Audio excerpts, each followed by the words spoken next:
Au nom de Dieu, le miséricordieux, le tout miséricordieux. Chers frères et sœurs, que la paix de Dieu, sa miséricorde et ses bénédictions soient avec vous. Soyez les bienvenus dans un nouvel épisode de l'émission Les histoires des prophètes. Dans le dernier épisode, nous parlions du prophète Nuh, donc Noé, alayhi salam, et comment il a appelé son peuple pendant 950 années pour adorer Dieu le Très-Haut. Seules quelques personnes ont cru en lui. On dit qu'ils étaient moins d'une centaine de personnes, parmi des milliers de gens. Et malgré cela, Nuh a utilisé tous les moyens pour les convaincre, jusqu'à ce que Dieu le Très-Haut lui a révélé que personne de son peuple ne croira au message divin, sauf ceux qui ont déjà cru. Dieu a révélé aussi à Nuh de construire l'arche. L'arche, c'est donc le bateau. Nuh, alayhi salam, vivait avec son peuple dans le désert. Et pourquoi construire un arche en plein désert? C'est l'ordre de Dieu. Nuh a dit: « Oh mon Seigneur, comment je construirai cette arche ?» Dieu le Très-Haut lui a appris comment planter un arbre précis pendant des années, jusqu'à ce qu'il y eut plein d'arbres. Et Dieu lui a appris comment les couper. Les gens passaient et se posaient des questions.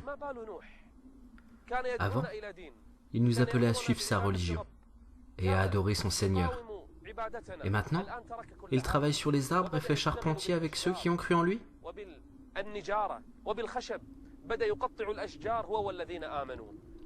Qu'est-ce que fait Nuh? Pourquoi il fait cela? Il se moquait de lui. Dieu lui a appris plus tard à assembler les planches de bois avec les clous. Et il a commencé à construire une arche géante en plein désert. Les gens passaient et lui disaient: « Oh Nuh, tu es devenu fou? Avant tu nous appelais à ta religion. Et maintenant, tu construis une arche en plein désert. Tu es fou? »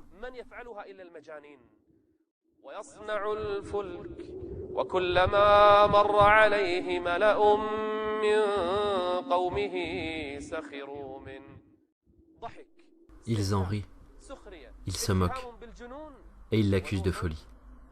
Mais Nuh, alayhi salam, est patient, et il leur disait: « Un jour, nous serons tous debout devant le Seigneur le Très-Haut, et nous allons voir qui se moquera de l'autre. »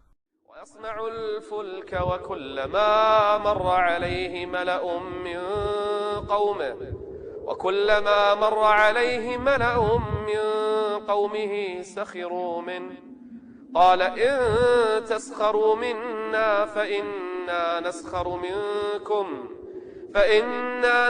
منكم كما تسخرون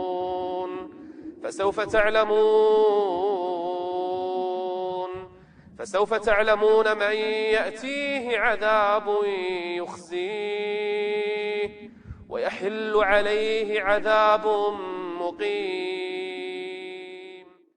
Et pendant des années, les gens s'étonnaient de ce que faisait Nuh.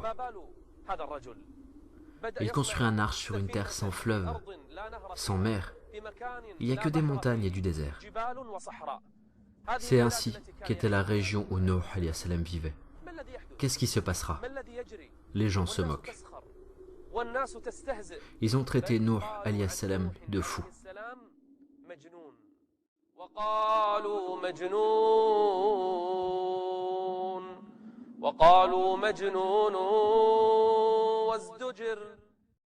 Alors Dieu a révélé à Nuh: « Oh Nuh, il y aura un signe. Quand tu le vois, montez, toi et ceux qui ont cru, sur cette arche. L'arche est maintenant finie, est prête en plein désert. » Dieu a dit à Nuh: « Tu vois ce four? Là où le feu sort? Si tu vois de l'eau bouillonner de ce four, alors sache que ce sera le signe. »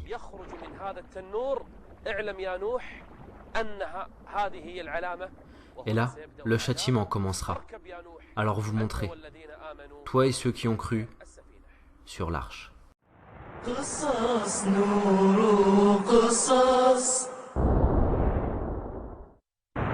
قصص نور وقصص حكمة وصبر. Nuh alayhi salam est resté à attendre le signe. Quel signe? C'est le four. Il attend de le voir se mettre à bouillonner d'eau. Un jour, le signe a apparu. Alors Nuh alayhi salam a compris que le châtiment allait commencer.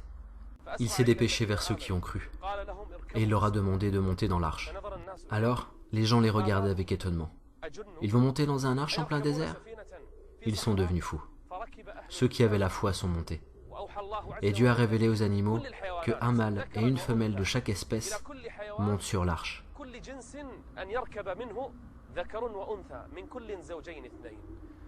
Alors les animaux et les oiseaux ont commencé à monter, et les gens de la foi aussi.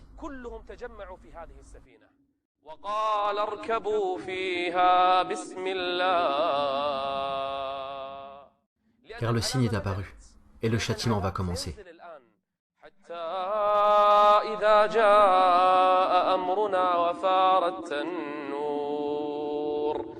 قل نحمل فيها من كل زوجين اثنين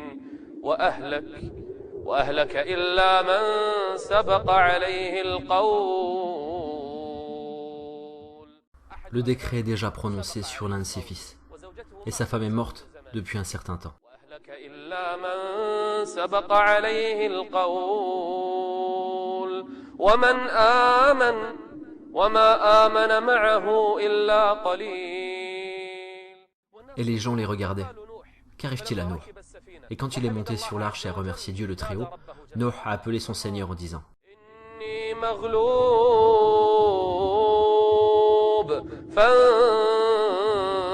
فانتصر ولقد نادانا نوح فلنعم المجيبون. Et quand Nuh alayhi salam, les croyants et les animaux sont montés, les mécréants les ont regardés en se moquant. Qu'est-ce qu'ils ont? Qu'est-ce qui leur arrive? Ils sont devenus fous. Et là, le châtiment a commencé. Et le ciel a commencé à pleuvoir. Ce n'était pas une pluie normale, mais plutôt comme de l'eau versée d'un seau.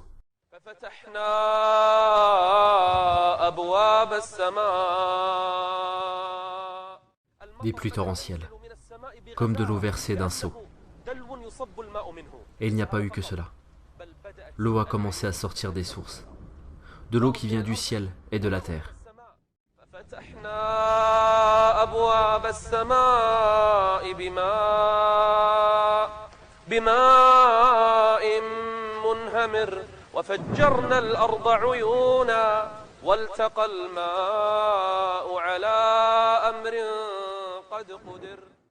Et là, l'arche a commencé à flotter sur l'eau.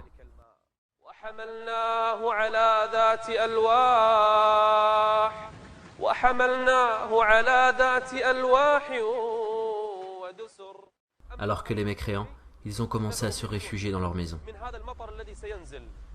Et là, le niveau d'eau a commencé à dépasser leur maison, et ils sont montés sur les toits. Imaginez comment les mères portaient leurs enfants et fuyaient. Comment les gens escaladaient les montagnes. Mais l'eau a continué à tomber du ciel et à sortir des sources. Et le niveau de l'eau du déluge augmente. Les vieillards, les mères, les enfants, tous fuyaient et criaient.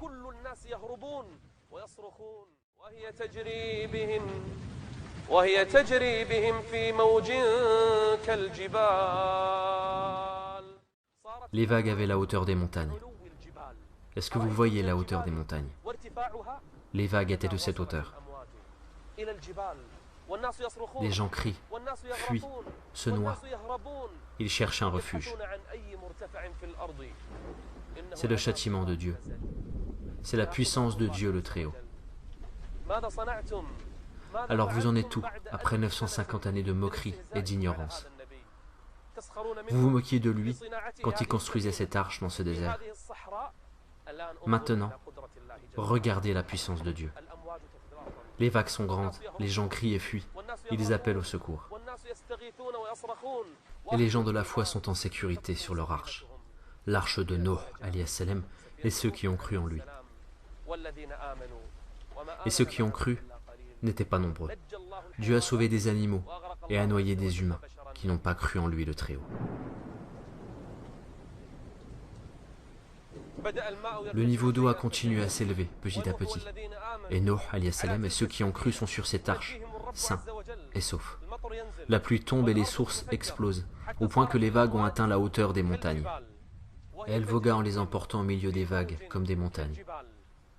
Les vagues ont commencé à toucher les sommets des montagnes.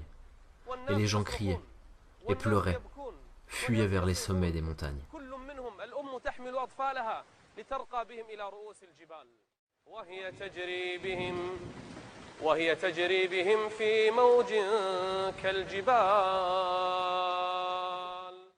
Nuh a dit, quand il demandait aux croyants de monter, « Montez dedans, que sa course et son mouillage soient au nom de Dieu, certes mon Seigneur est pardonneur et miséricordieux. »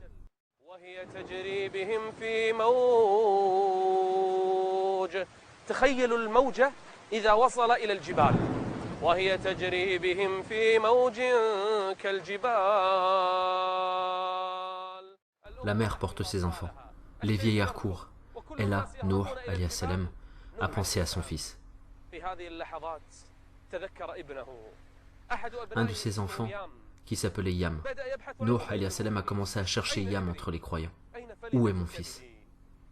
C'est vrai que Yam n'avait pas cru, mais peut-être qu'il cachait sa foi. Nuh alayhi salam demande à ses enfants, où est votre frère Yam? Ils ont répondu, oh notre père, Yam n'est pas monté à bord de l'arche. Nuh alayhi salam a commencé à regarder vers les gens qui ne sont pas montés. Et là, il a vu son fils. Nuh a vu son fils loin des mécréants. Alors, il a cru que peut-être son fils a caché sa foi.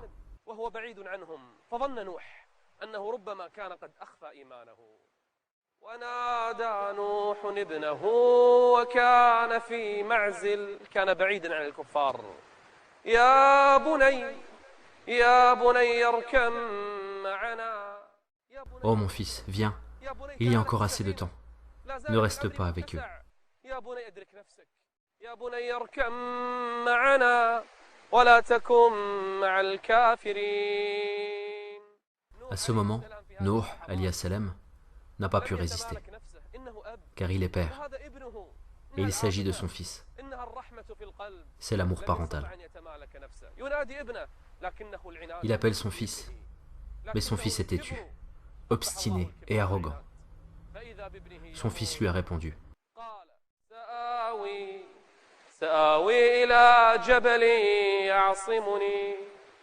سآوي إلى جبل يعصمني من الماء. À ce moment, l'eau n'avait pas couvert toutes les montagnes. Il a dit, je vais me réfugier vers un mont qui me protégera de la noyade. Nuh alayhi salam a répondu à son fils, car il sait que ce n'est pas une simple pluie, mais il s'agit du châtiment. Nuh alayhi salam a dit à son fils, قال لا عاصم اليوم من أمر الله إلا من رحم. Et là, Nuh alayhi salam voit son fils courir vers le sommet de la montagne, et l'eau derrière lui. Nuh l'appelle. Mais son fils l'ignore. Il croit que la montagne va le sauver. Et à un moment, l'eau a atteint son fils.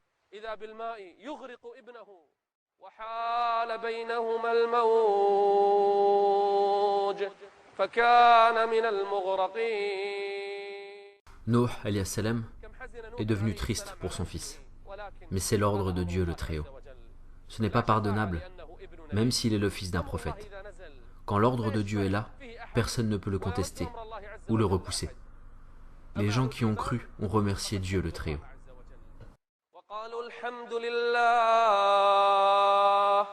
وقالوا الحمد لله الذي نجانا من القوم الظالمين. L'arche vogue au milieu de la mer. L'eau a débordé sur tout. Et le désert est devenu mer. Une gigantesque mer qui a couvert même les sommets des montagnes. Auparavant, c'était un désert aride. Et maintenant, l'eau court de partout. إنا لما طغى الماء حملناكم في الجارية أي السفينة لنجعلها لكم تذكرة وتعيها أذن واعية. L'arche est restée sur l'eau, des jours ou des mois. Seul Dieu le sait. L'eau a couvert toute la terre. Il n'est resté vivant sur terre que Nuh alayhi salam et ceux qui ont cru avec lui. Personne n'est resté vivant, ni parmi les animaux, ni parmi les humains. C'est l'ordre de Dieu le Très-Haut. C'est le déluge, c'est l'eau qui devient un soldat aux ordres de Dieu. Nuh alayhi salam a commencé à invoquer Dieu le Très-Haut. Il a dit: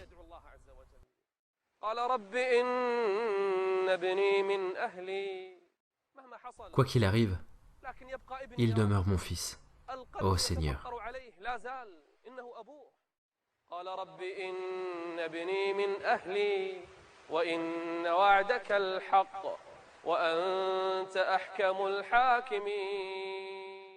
Ô Nuh, tu as oublié ce que Dieu t'a dit?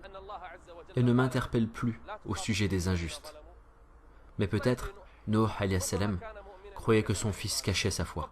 Ô mon Seigneur, certes mon fils est de ma famille, et ta promesse est vérité. Tu es le plus juste des juges. Dieu le Très-Haut a répondu à Nuh: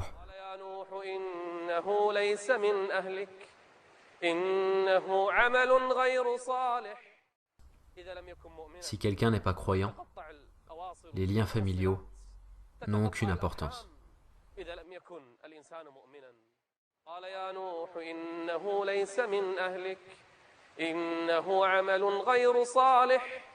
فلا تسألني ما ليس لك به علم إني أعظك أن تكون من الجاهلين.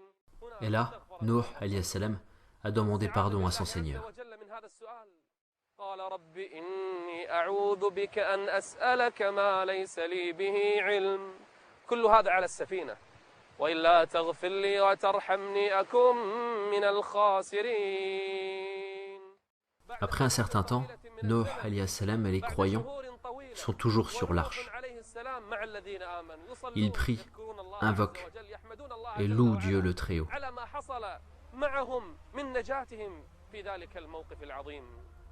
Maintenant, comment Nuh va savoir que le déluge est fini? Il a envoyé une colombe. La colombe a fait le tour et quand elle est revenue, Nuh alayhi salam a remarqué que ses pattes n'ont aucune trace de terre. Et il l'a envoyée de nouveau. Et quand elle est revenue, il a remarqué des traces d'olivier sur ses pattes. Nuh alayhi salam a compris que le niveau de la mer avait baissé. Et après un temps, il vit de la terre sur les pattes de la colombe. Et il a compris que la terre a commencé à apparaître de nouveau.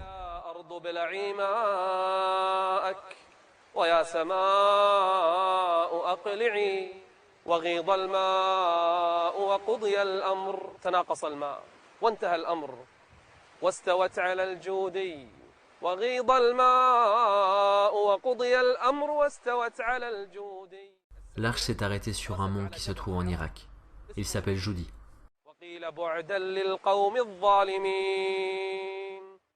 Nuh alayhi salam et les croyants sont descendus de l'arche sains et saufs sur une terre où il n'y a plus de mécréants. De nouveau, ils vont vivre sur terre avec la foi et l'unicité de Dieu dans leur cœur. Les nouvelles naissances se sont arrêtées pour tout le monde. Seul Nuh alayhi salam et ses enfants ont pu avoir une progéniture. Une nouvelle fois, l'humanité va descendre d'un seul homme.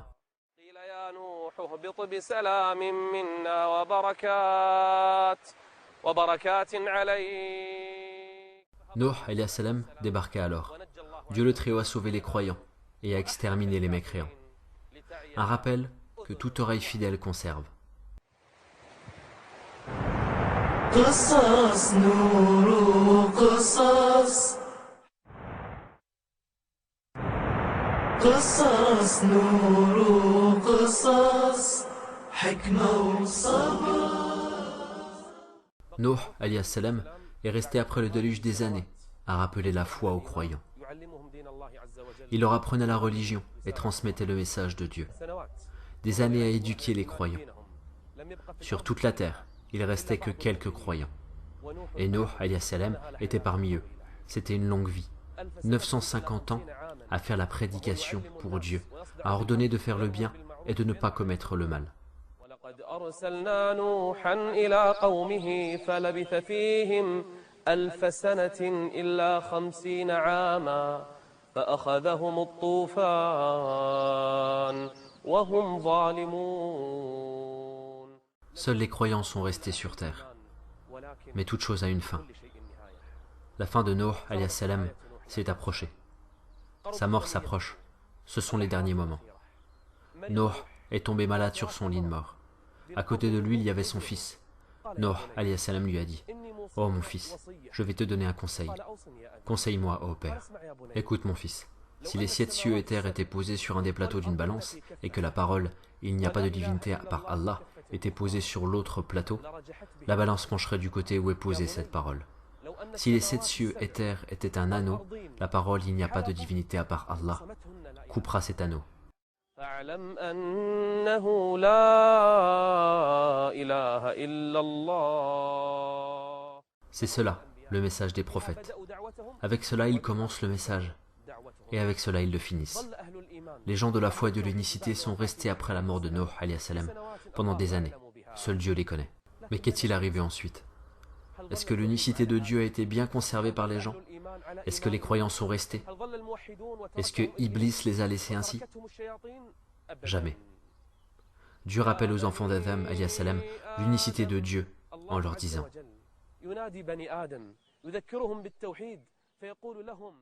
ألم أعهد إليكم يا بني آدم ألا تعبدوا الشيطان. L'association à Dieu s'est propagée de nouveau sur terre. Les diables ont commencé à faire égarer les gens de la religion de Dieu le Très-Haut. Nuh alayhi salam est mort. Il a transmis le message. Il a fait ce qu'il devait faire. Les gens de la foi sont restés, et c'est la progéniture de Nuh alayhi salam qui a pu rester sur terre. Mais les diables sont de nouveau venus vers les gens. Et l'association a commencé, petit à petit. L'association invisible a commencé à apparaître dans le cœur des gens. Et avec le temps, l'association grandissait et s'est propagée entre les gens. Et de nouveau, la grande association à Dieu réapparaît sur terre.